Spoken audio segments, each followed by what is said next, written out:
Transaksi interperusahaan obligasi. PT Pupus P mengakuisisi PT Semangat atau PTS pada 2 Januari 2019 dengan harga perolehan sebesar $680.000. Pada saat mengakuisisi, diketahui terdapat perbedaan nilai wajar pada beberapa identifiable asset S, yaitu persediaan dagangan yang mempunyai nilai buku $120.000. Nilai wajarnya $125.000. Kemudian, bangunan dengan nilai buku $200.000 mempunyai nilai wajar $225.000. Selain itu, terdapat kelebihan nilai akuisisi terhadap nilai wajar identifiable net asset yang dialokasikan ke goodwill senilai $95.000. Persediaan dagang terjual pada tahun 2019 dan bangunan diperkirakan masih dapat digunakan 10 tahun. Pada saat akuisisi, diketahui bahwa saldo laba P dan S adalah $200.000 dan $125.000. Dan ekuitas S lainnya terdiri dari saham biasa $500.000 dan tambahan modal di setor sebesar $100.000. Selama 2019, P dan S melaporkan net income dan dividen sebagai berikut. Separated income P $120.000, dividen P $60.000, separated income S $80.000 dan dividen S $50.000. Untuk menyusun laporan konsolidasi yang berakhir tahun 2020, beberapa informasi transaksi antara P dan S adalah sebagai berikut. Yang pertama, pada 1 Oktober 2019, P membeli peralatan S seharga $90.000. Peralatan tersebut diperoleh S pada awal 2017 dengan harga $180.000 dan didepresiasikan secara garis lurus tanpa nilai sisa serta diperkirakan mempunyai masa manfaat 6 tahun. Setelah diterima oleh P memperkirakan peralatan tersebut mempunyai masa manfaat 3 tahun. Kedua, pada 2 Juli 2019, S membeli 20% obligasi P dengan rate 93%. Obligasi P diterbitkan pada 1 Januari 2018 dengan nilai par $200.000. Kupon rate 10%, jatuh tempo 6 tahun, dan bunga dibayar setiap 1 Januari dan 1 Juli. Serta dijual sesuai harga partnya. Pada saat S membeli obligasi P, market yield-nya sebesar 12%. Obligasi ini merupakan satu-satunya obligasi yang diterbitkan oleh P dan satu-satunya investment in bond bagi S. Ketiga, pada 1 April 2020, S membeli tanah P dengan harga $98.000. Tanah tersebut dibeli oleh P pada tahun 2016 dengan harga $75.000. Pada akhir tahun 2020, tanah tersebut masih digunakan oleh S. Dari keterangan di atas, Anda diminta untuk pertama, menghitung persentase kepemilikan P ke S. Sebagai petunjuk, gunakan formula implied value dan excess dalam mencari persentase kepemilikan. Kedua, membuat jurnal eliminasi atas laporan konsolidasi tahun 2019.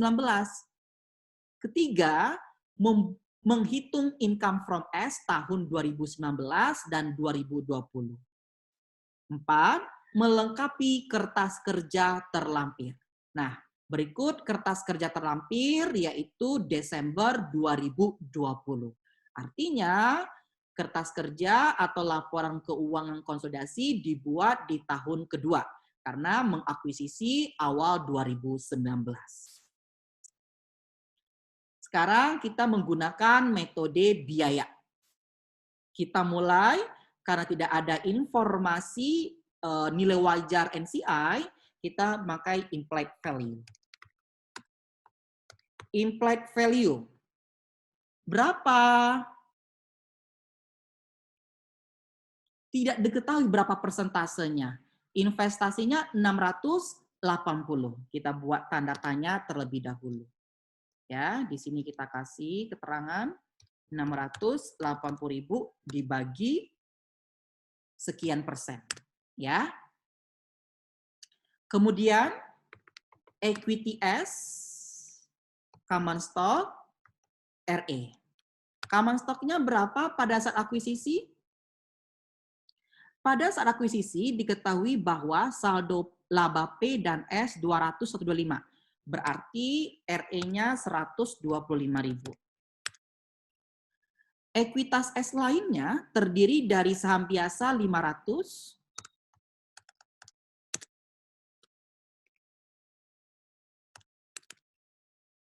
dan tambahan modal disetor 100.000. Oh, boleh kita tulis EPIC atau share premium ya. 100.000. Kita totalkan.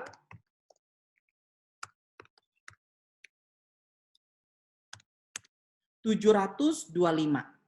Kemudian di sini ada excess value. Kita belum tahu berapa angkanya. Dikasih clue di sini ada alokasi, allocation. Allocation pertama yaitu ke inventory. Under atau over, book value-nya 120, fair value-nya 125. Berarti nilai bukunya lebih kecil. Kita buat under value. Ya. Sudah terjual di tahun 2019? Sudah. Sold 2019. Oke, 125.000 dikurang 120.000. 5.000 under value. Setelah inventory, kemudian di sini ada bangunan, ya, building. Nilai buku 200, nilai wajar 225. Berarti under value. 225.000 dikurang 200.000. Under 25.000. Dan masa manfaatnya 10 tahun. Kemudian dialokasikan ke goodwill. Nah, 95.000.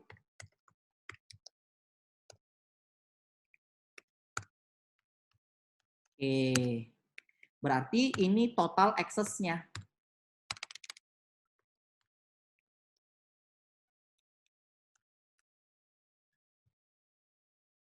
Berarti excess value-nya 125.000. Berarti implied value atau 100%-nya 725 ditambah 125. Berapakah persentasenya? Persentase kepemilikan. Yaitu 680.000 berinvestasi dibagi 850.000. Yaitu sebesar 80% kepemilikan P terhadap S.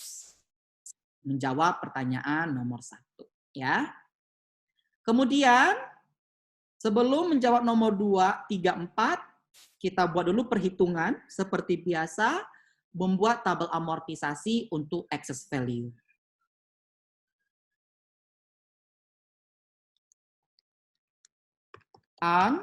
Amortize beginning, amortisasi 2019,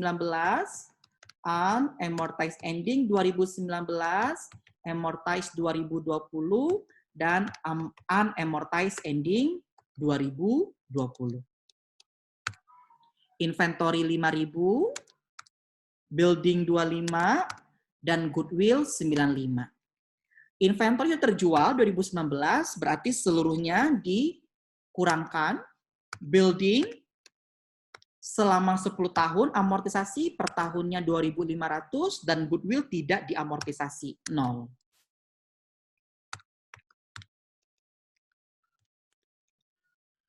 Kemudian amortisasi untuk 2020 karena inventory sudah selesai, udah 0, udah habis ya. Jadi kita buat 0, building 2.500, goodwill tidak diamortisasi.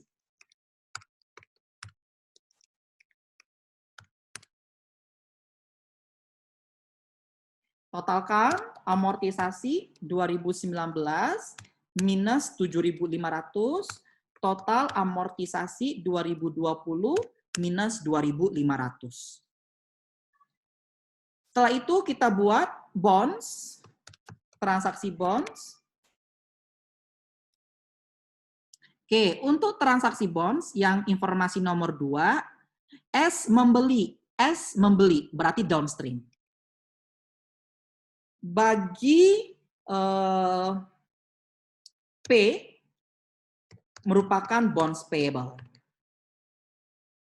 Ya, sedangkan bagi S yaitu investment in bond. Nah, untuk S sudah diketahui rate-nya 93%. Jadi kita nggak perlu mencari lagi present value-nya. Oke. Coupon rate, market rate, kemudian period, face value, PMT-nya, dan present value. Coupon rate-nya berapa? Coupon rate-nya yaitu 10% karena bunganya 2 kali dalam setahun, 5%. Market rate ketika diterbitkan,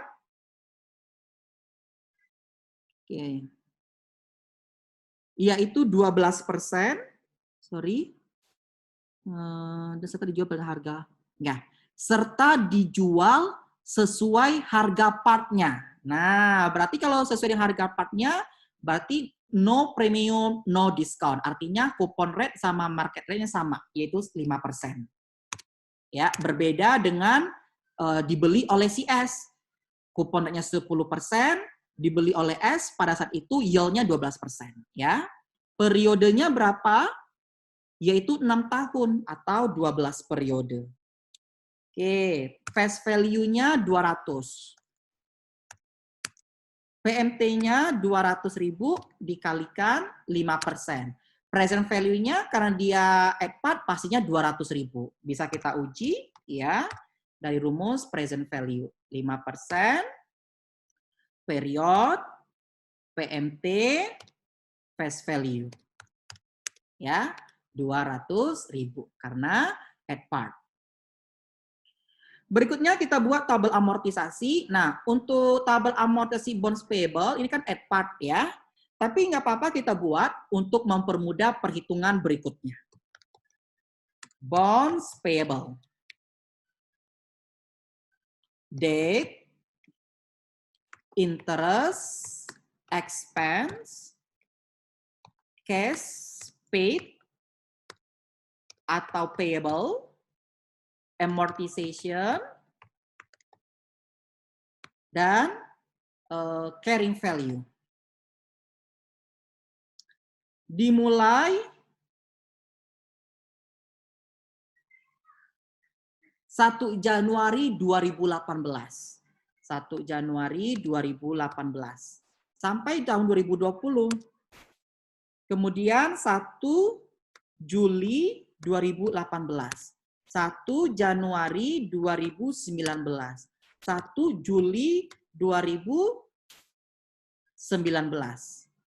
1 Januari 2020. 1 Juli 2020. Dan terakhir 1 Januari 2021 ya, atau ini tanggal 31 Desember 2021. Carrying value tadi sudah kita hitung ya, karena at part 200.000. Bunga yang dibayarkan per periode 10.000. Ya. Interest expense-nya karena nggak ada amortisasi ya, Sama kalau kita hitung ya 10.000 juga. Dari mana? 5% dikali 200.000 ya. Semuanya 10.000. Oke, ini tidak ada selisih. Ini 200.000 ya.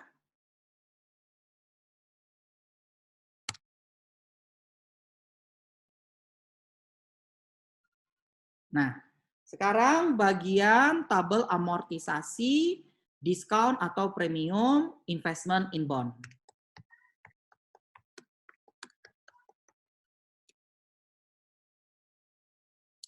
Investment in bond, date, interest, income, kemudian cash receive atau receivable, amortization, kemudian carrying value. Nah, mulai beli tanggal berapa? 2 Juli 2019. 2 Juli 2019. Kemudian sampai 2020 atau awal 2021.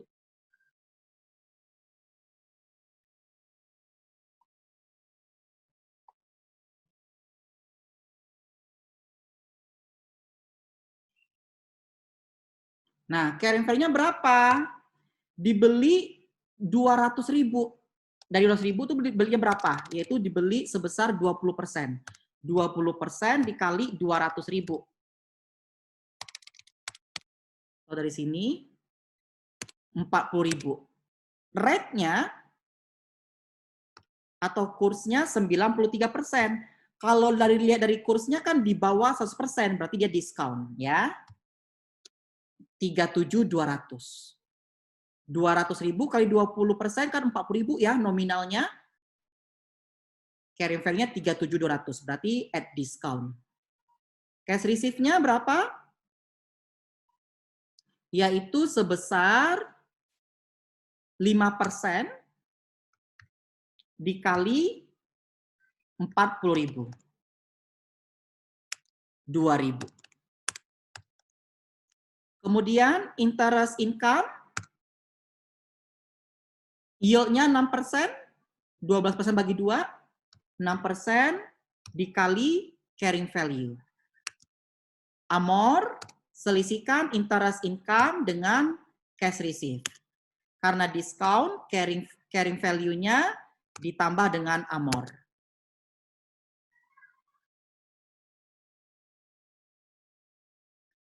Oke. Interest income berikutnya 6% dikali 37, 432, 6% dikali 37678. Setelah membuat tabel amortisasi, kita menghitung gain atau loss on CRB. Kita tandai dibeli per 2 Juli 2019. Untuk bonds payable gitu juga ya. Berarti di baris yang ini.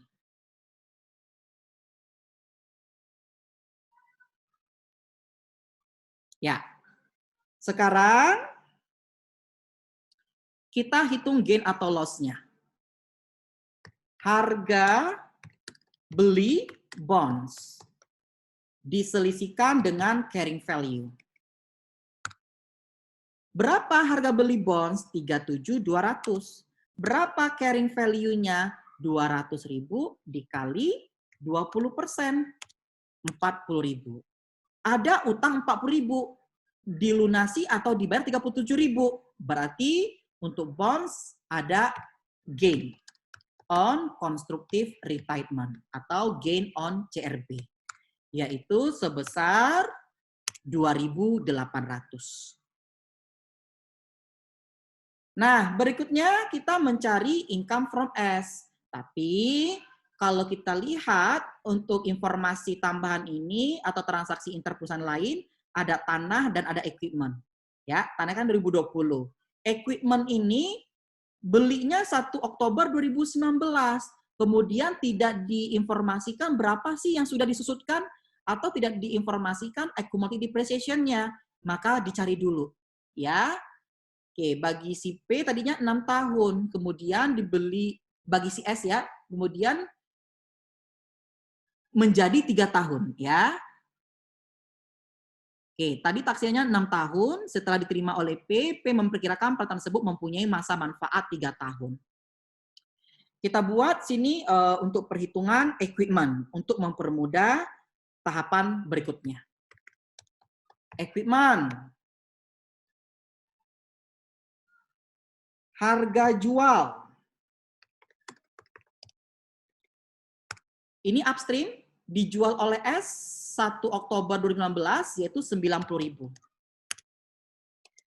Kita selisihkan untuk mencari gain atau loss-nya dengan book value. Rumus book value berarti cost dikurangkan dengan accumulated depreciation. Ya, cost-nya berapa? Yaitu sebesar 180.000 diperoleh oleh S awal 2017. Akumulasi depresiasinya berapa? Berarti dari 1 Januari 2017 sampai 1 Oktober 2019. 2017, 2018, 2019. 3 tahun. Oktober, November, Desember. 3 bulan. Berarti 3 tahun kurang 3 bulan. Atau 2 tahun 9 bulan. Ya, atau 33 bulan. Akumulasi depresiasinya, oke, kita bagi dulu 6 tahun, garis lurus 180 dibagi 6. 30.000. 30.000 ini per tahun. Per bulannya berapa? 30.000 dibagi 12. Per bulan 2.500. Oke, yang sudah terpakai atau didepresiasikan berapa? 2 tahun 9 bulan atau 33 bulan. Kita kalikan 33. Ya, dapat 82.500. Inilah akumulasi depresiasinya. Nah, book value-nya menjadi 97.500. Harga jual 90.000. Nilai buku dari equipment 97.500. Berarti ada kerugian, ya, loss. Unrealized loss on equipment atau unrealized loss on sale of equipment.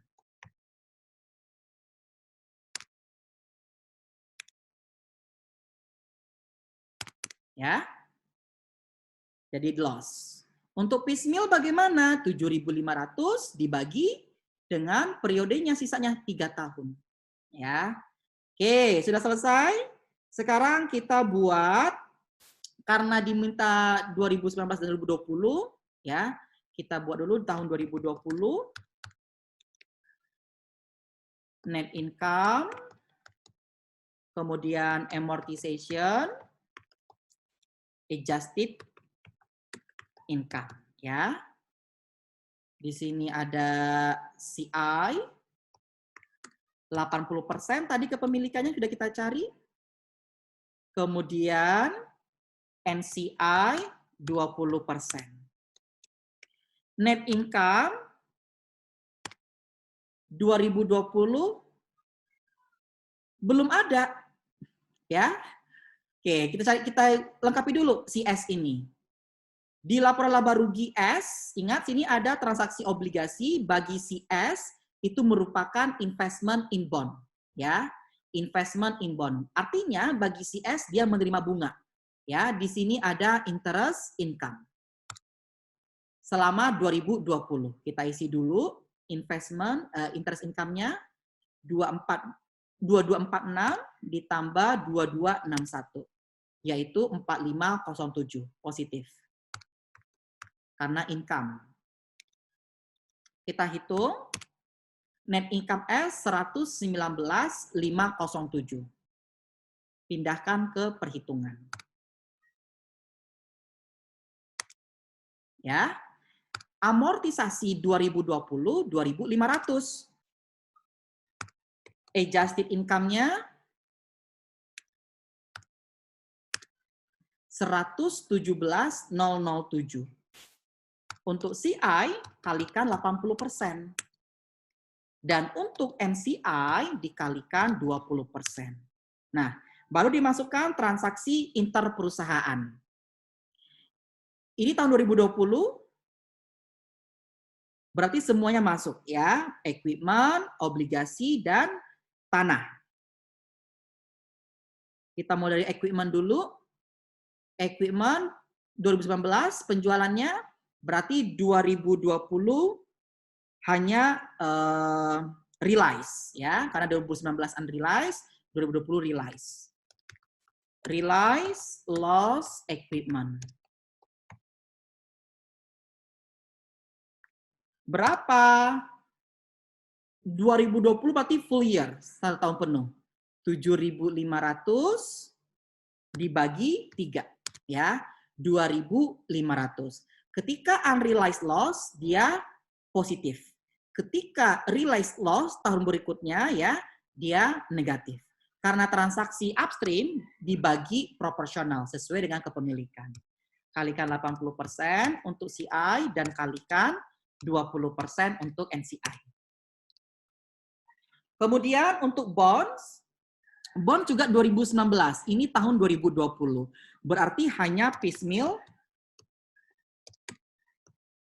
derecognition of gain on CRB. Berapa?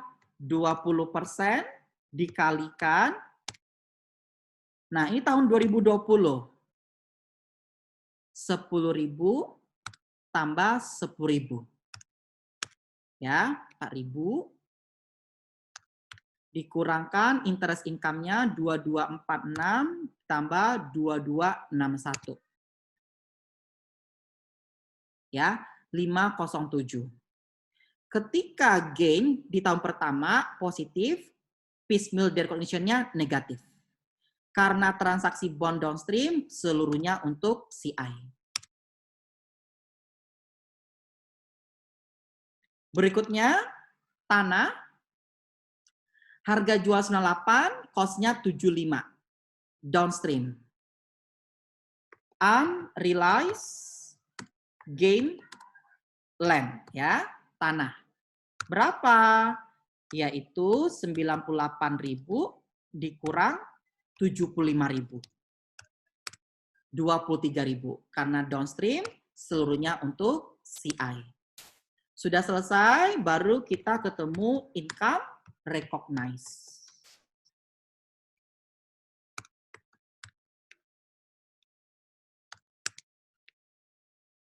Income from S-nya 6899 untuk 2020, sedangkan untuk NCI expand tahun 2020 22901.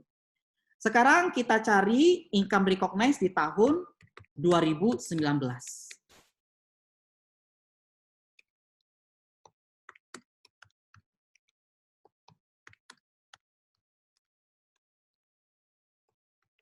Net income,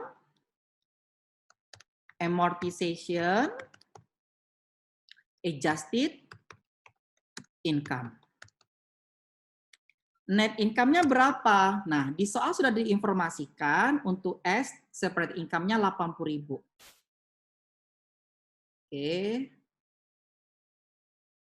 Oke, sebentar. Sini lupa untuk dividennya.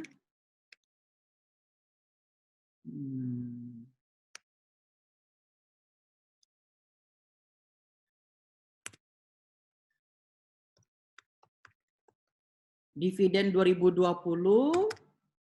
yaitu 100.000. Kalikan 80%, kalikan 20%. Nah, kita masuk lagi ke tahun 2019. Net income 80.000. Amor 2019 7.500 minus. Dan adjusted income-nya 72.500. Kalikan 80% dan dikalikan 20%. 14.500. Sekarang transaksi interperusahaan dimulai dari equipment. Equipment tahun penjualannya 2019. Tadi ada loss ya, berarti unrealized loss equipment. Yaitu kalau unrealized loss equipment positif ya 7.500. Karena dia upstream, kalikan CI 80% dan kalikan untuk NCI 20%. Kemudian realize loss equipment atau piecemeal-nya berapa? Yaitu 7.500 dibagi 3. Nah, per tahunnya 2.500. Karena 2019 dibeli 1 Oktober 2019, berarti ada 3 bulan, Oktober, November, dan Desember. Dikalikan 3/12, 625. Unrealized loss positif, realized loss-nya atau piecemeal-nya negatif. Karena upstream dikalikan proporsional. Kemudian untuk bonds, juga di tahun 2019 berarti bonds ini gain ya, realize gain on CRB. Berapa? Yaitu 2.800. Karena transaksi downstream seluruhnya untuk CI. Kemudian piecemeal the recognition of gain on CRB. Nah, kita hitung 2019. 20% dikali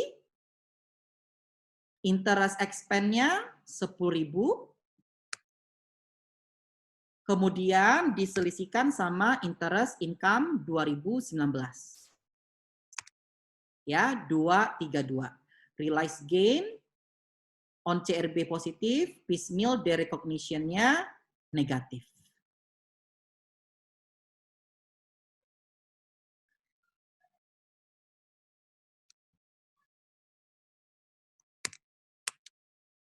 Oke, karena transaksi downstream seluruhnya untuk CI. Oke, kemudian tanah 2020 untung atau laba ya, 98 sama 75. Unrealized gain, ini 2019, tanah tadi 2020, berarti tidak ada. Ya, baru di sini income recognize. Income from S tahun 2019 yaitu 66.68, 66.068. Sedangkan untuk NCI-nya 15.875. Oke. Apalagi kita cari dividen. Dividen 2019 50.000. Kalikan 80%. Kemudian kalikan 20% untuk NCI. Nah, untuk investment in S, karena kita menggunakan metode ini ya, biaya berarti nggak perlu dicari ya, karena sama dengan cost. RE beginning P dan S awal 2020 masih kosong, kita cari dulu. RE S 1 Januari 2020. Menghitungnya dari RES 1 Januari 2019, net income S 2019, dividen S 2019, ketemu RES akhir tahun 2019 atau 1 Januari 2020. Awalnya berapa 2019? Yaitu 125. Net income 2019 CS 80.000. Dan dividen S 2019 50.000.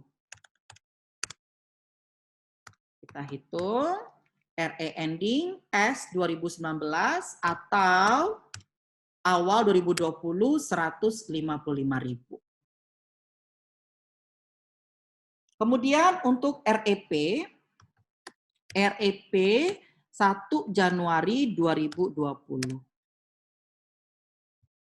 REP 1 Januari 2019, net income P 2019, dividen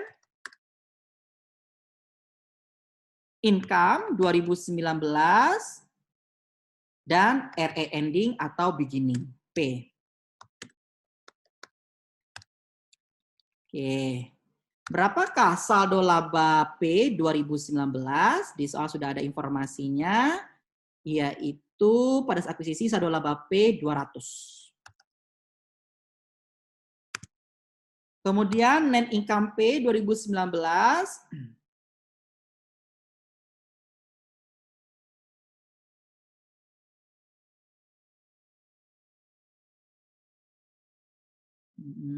nah, spread income-nya 120. Sorry, ini seharusnya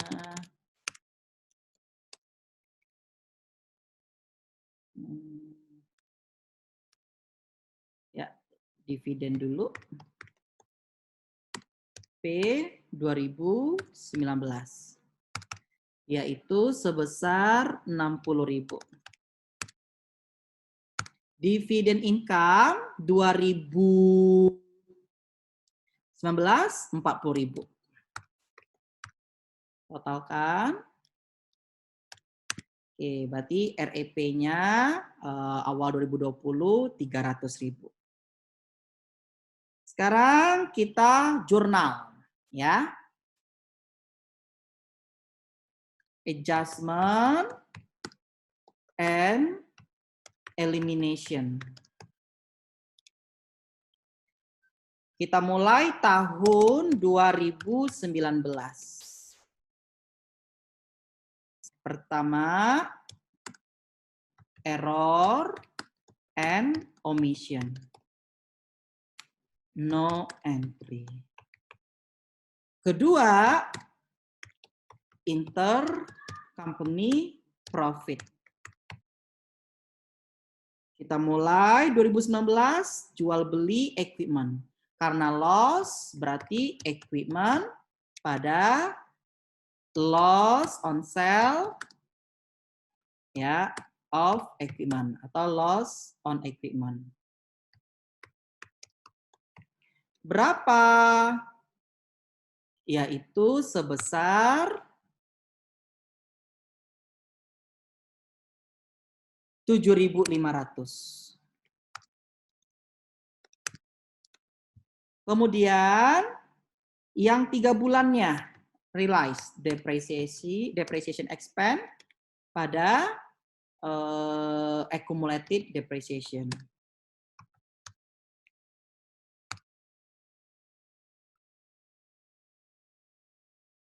Dari yang kita hitung 625. Kemudian masuk kita ke bonds. Eliminasi bonds payable dan investment in bonds.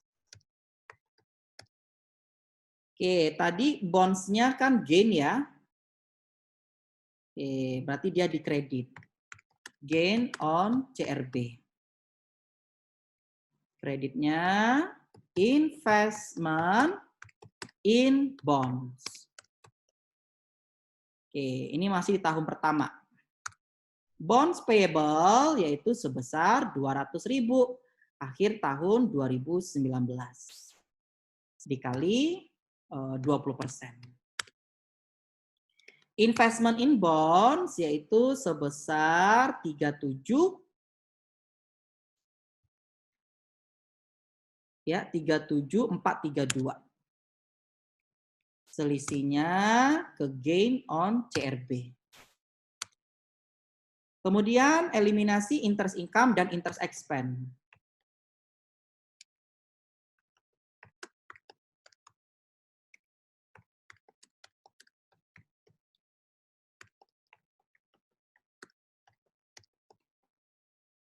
Oke, interest income-nya 2019 2232.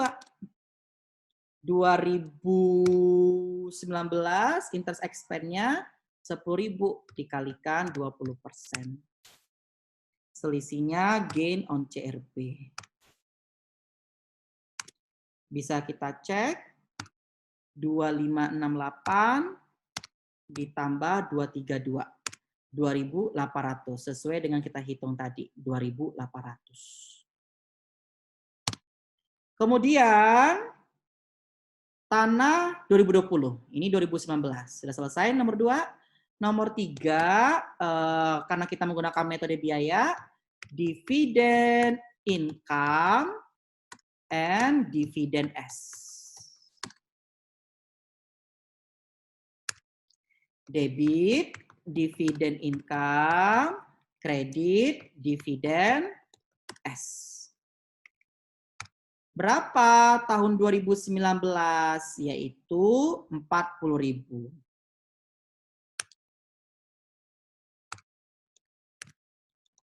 Keempat, NCI share. Debit, NCI expense, kredit, dividend, kredit, NCI equity.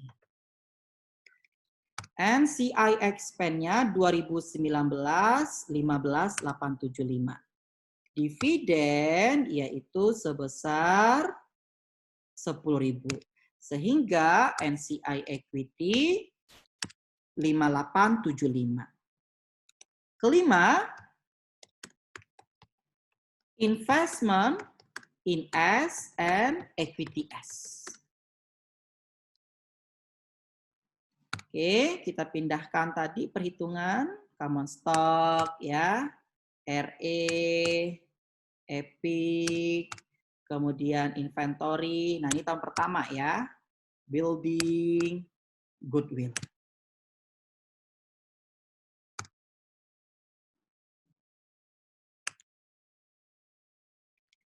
Common stock 500, RE beginning 125, terus share premium atau EPIC-nya 100, inventory-nya 5.000, building 25, dan goodwill 95. Kredit, investment in S.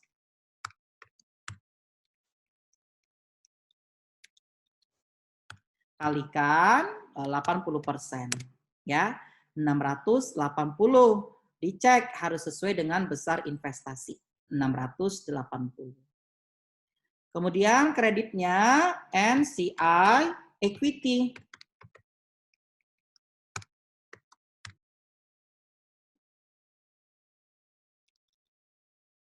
Kalikan 20%. Yang keenam, amortization. Lihat sini ada inventory dan building. COGS pada inventory yaitu 5.000. Nah, ini 5.000. Kemudian depreciation expense pada building yaitu 2.500.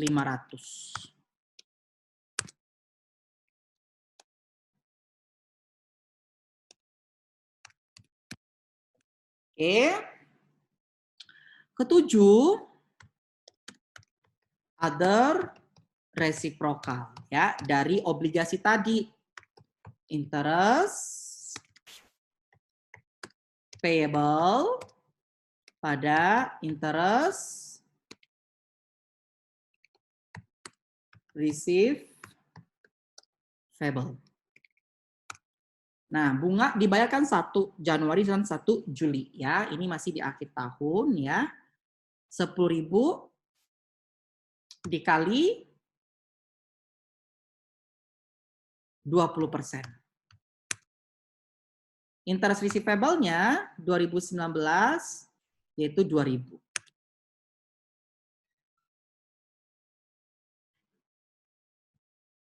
Oke, sorry, salah ambil.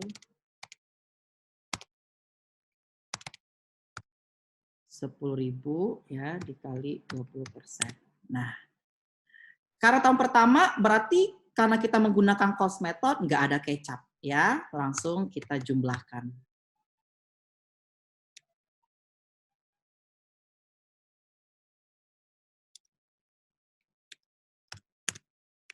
Ya, 965.732. Oke, ini untuk pertanyaan nomor 2 ya. Oke, sekarang tiganya income from S920 sudah kita cari ya, 66 sama 68.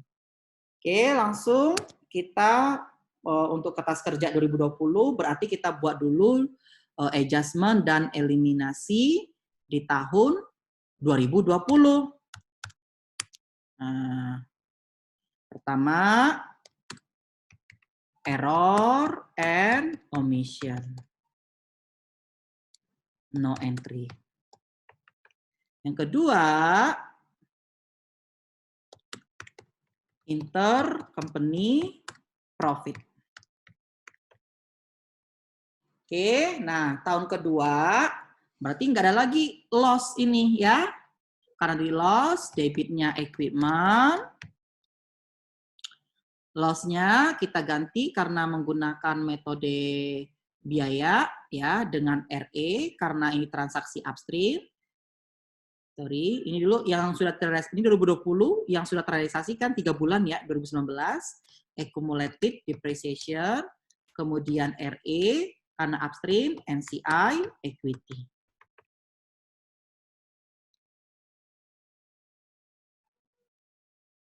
Ya. Berapa equipment-nya? Yaitu 7.500. Akumulasinya tadi 625 ya. Oke, berarti RE-nya 7.500 dikurangi 625 dikali 80%. NCI equity-nya 7.500 dikurangi 625 dikali 20%. Ya. Berikutnya realize equipment depresiasi expense pada accumulated depreciation. Ya, karena ini udah full year, berarti 7.500 bagi 3, 2.500. Kemudian untuk bonds, debit, bonds payable, karena gain berarti di kredit karena kita menggunakan metode biaya, ya. Berarti RE, ya. Karena transaksinya downstream, berarti nggak ada NCI. Langsung kreditnya investment in bonds. Bonds payable akhir tahun 2020 200 kalikan 20%. Investment in bond yaitu 37.939. Selisihnya masukkan ke RE. 2061. Kemudian eliminasi interest income dan interest expense. Interest income RE interest expense. Interest income-nya 2020 2246 ditambah 2261. Untuk interest expense 10.000 tambah 10.000 ya dikali 20%. Selisihnya masukkan ke RE. 507. Ketiga, dividend income and dividend S. Debit dividend income, kredit dividend. Angkanya ambil 2020, yaitu 80.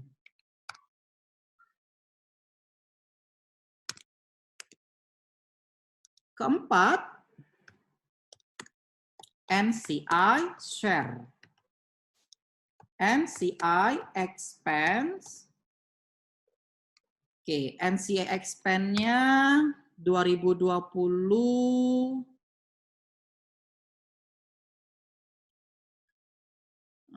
22 ya. Kemudian kredit dividen yaitu sebesar 20.000. Nah, selisihnya masukkan ke NCI equity. Ya. Kelima, investment in S and equity S. Tadi ya, common stock, RE, Epic. Nah, inventory kan udah habis ya. Tinggal sini tadi kalau Anda lihat ya, udah habis inventory-nya. Tinggal building dan goodwill. Ya. Common stock sama ya tadi 500. Kemudian RE-nya bukan 125 lagi, tapi awal 2020 tadi udah kita cari 155 ya. Kemudian Epic-nya 100, building-nya, nah lihat sini building-nya udah di amor 2.500, berarti 22.500 sisa. Goodwill karena tidak di amor tetap ya 95. Kredit investment in S.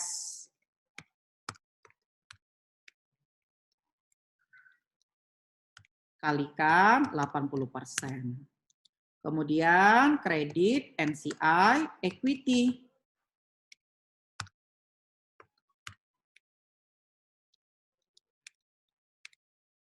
Kalikan 20%. Ya. Berikutnya nomor 6. Amortization. Ya. Amortisasinya yang mana? Satu aja, building, karena inventory sudah habis. Sama ya, depreciation expense pada building.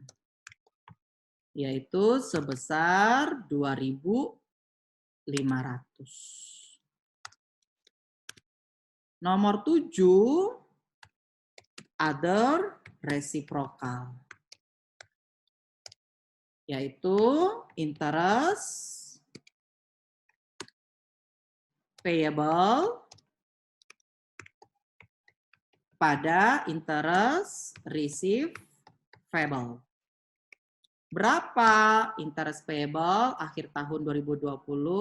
10.000 kalikan 20%. Interest receivable akhir tahun 2020 2.000. Nah, karena tahun kedua ada investasi yang belum dicatat, kita sebut dengan catch-up adjustment. Catch-up adjustment. Nah, cari dulu changes in RE. Berapa sih changes in RE-nya? Awalnya berapa? RE akhir tahun RE akhir tahun 2019 atau awal 2020. Tadi 155. Kita kurangkan dengan awal akuisisi 125. Kalikan 80%. Kemudian amortization selama 2019 yaitu 7.500 kalikan 80%. Nah, 18.000 positif ya. Berarti debitnya investment in S kredit RE sebesar 18.000. Kita totalkan debit dan kredit.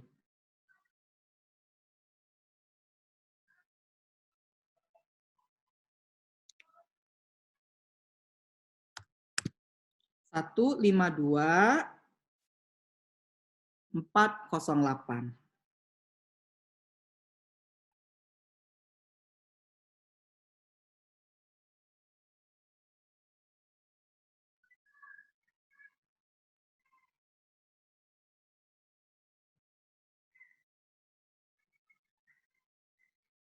Oke. Ya. Coba kita cek, ini 2019, ini 2020. Transaksi interperusahaannya 2019. Nah, 2020 masih ada tanah, belum kita jurnal sepertinya ya. Nah, sini ada tanah. Oke, berarti sini ada tanah. Kita tambahkan ya.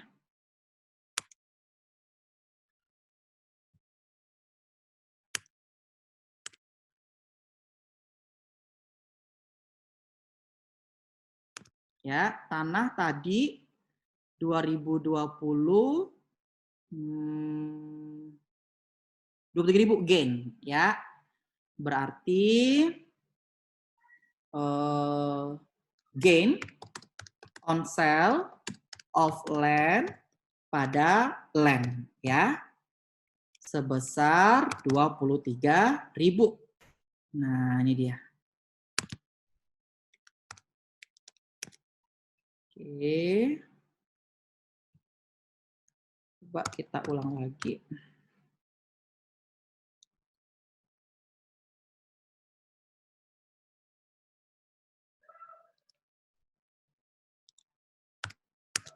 Ya, 175.408. Oke, sudah selesai. Kita masuk ke kertas kerja. Kita lengkapi terlebih dahulu kolom P dan S. Nah, ini S tadi RE beginning-nya 155. Net income-nya pindahkan ke RE statement 119. RE ending-nya menjadi 174, pindahkan ke SOFP. Ya, ingat tadi bagi CS bonds itu merupakan investment ya, bukan bonds. Berarti ini kosong ya. Ini langsung bisa kita jumlahkan. 774.507. Pindahkan ke total aset. Nah, bagi S kan dia investment. Investmentnya di tahun 2020 akhirnya berapa? 37. Nah, pindahkan ya. Goodwill nanti di kertas kerja. Kemudian interest receivable ya, karena menerima bunga, ada bunga yang masih harus diterima oleh si S. Berarti ini harus diisi, yaitu sebesar 2.000 ya. Oke, baru ketemu kasnya. Kasnya total aset dikurangkan total aset non-kas. 54.568. Kemudian kolom P. Oke, gain on sale of ini tahun 2020, gain on sale of equipment itu tahun 2019, gain on CRB itu tahun 2019. Nah, gain on sale of land ini tahun 2020. Tadi sudah ketemu 23.000 ya. Oke, interest income-nya tahun 2020 berarti interest income, nanti udah interest income sini udah. Bagi P berarti interest expense. Jangan lupa minus ya, interest expense-nya 2020.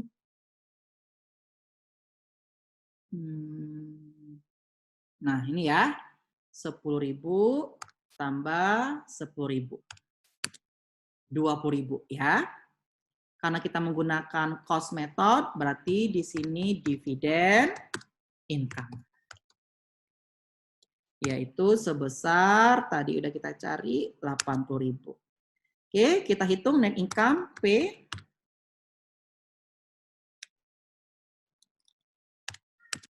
$183 ya. REP beginning yaitu 300.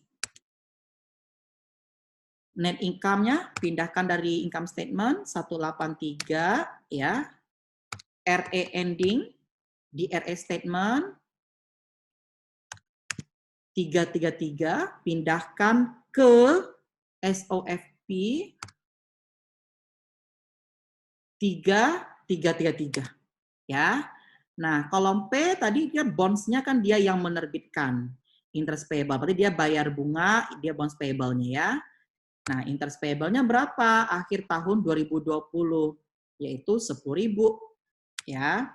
Kemudian berapa bonds payable-nya akhir tahun 2020?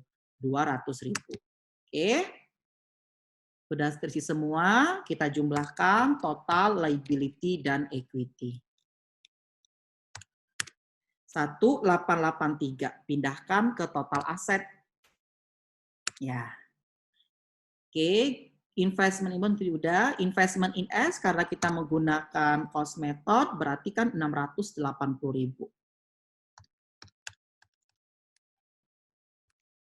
Nah, interest ini udah, berarti kita cari kas-nya, yaitu total aset dikurangkan aset non-kas. 43.000. Oke, udah selesai kolom P dan S, kita masukkan adjustment dan elimination. Error and omission tidak ada, intercompany profit, gain on sale of land yaitu 23.000 pada land 23.000 di kredit. Kemudian equipment di debit sebesar 7.500, akumulasinya di kredit 625 dan RE beginning di kredit sebesar 5.500 dan NCI equity beginning di kredit yaitu sebesar 1.375. Depreciation expense di income statement di debit sebesar 2.500, akumulasi depresiasi di kredit sebesar 2.500. Kemudian bonds payable di SOFP di debit sebesar 40.000 dan RE 2061 ya, RE beginning, investment in bond, kredit sebesar 37.000. Kemudian masuk ke interest income di laba rugi debit 4507, kemudian RE-nya di kredit 507, kemudian interest expense di kredit 4.000. Oke, nomor 2 sudah. Nomor 3, dividend income dan dividend S. Dividend income, oke, dividend income 80.000 dan dividen 80.000. Ini sudah selesai. Nomor 4, NCI share, NCI expense di debit 22, dividen di kredit 20.000 dan NCI equity ending 2.901. 2.901. Kemudian untuk yang kelima, investment in S dan equity S, common stock 500, kemudian RE beginning di debit 155, Epic atau share premium di debit 100, kemudian building di debit sebesar 22 dan goodwill di debit 95 ya. Investment in S credit 698 dan NCI equity beginning di kredit 174. Yang keenam, amortization, depreciation expense di debit sebesar 2.500 dan building di kredit sebesar 2.500. Ketujuh, ada reciprocal interest payable di debit 2.000 dan interest receivable di kredit 2.000. Kemudian kecap investment in S 18.000 debit dan RE beginning di kredit 18.000. Sudah semua? Oke, kita cek debit dan kredit di kertas kerja bagian adjustment and elimination.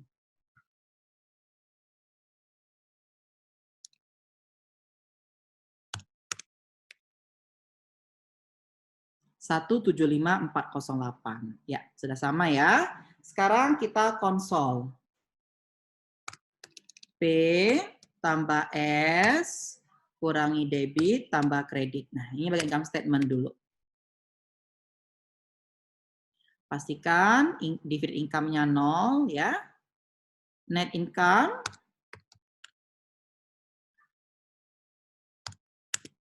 171.099 ya. Kalau kita menggunakan metode ekuitas, di sini harus 121 ya, karena kita menggunakan cost method. RE P tambah S kurangi debit tambah kredit.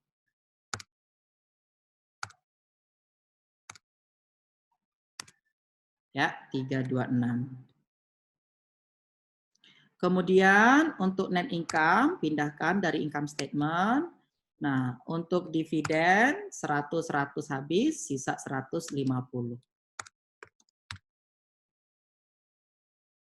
Kita cari RE ending-nya yaitu 347.167. Bagian SOFP, bagian aset dulu. P tambah S tambah debit kurangi kredit. Pastikan investment in S-nya 0. Total aset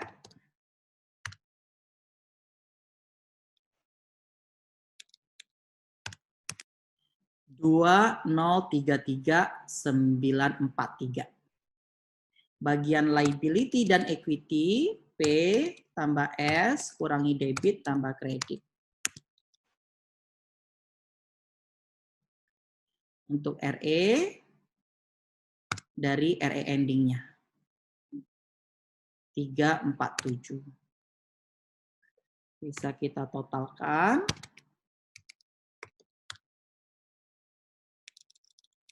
Harus sama ya. 2.33.943 ya. Inilah menggunakan metode cost. Oke, ini soal transaksi interperusahaan membuat laporan keuangan konsolidasi menggunakan metode biaya. Demikian pembahasan soal transaksi interperusahaan. Terima kasih.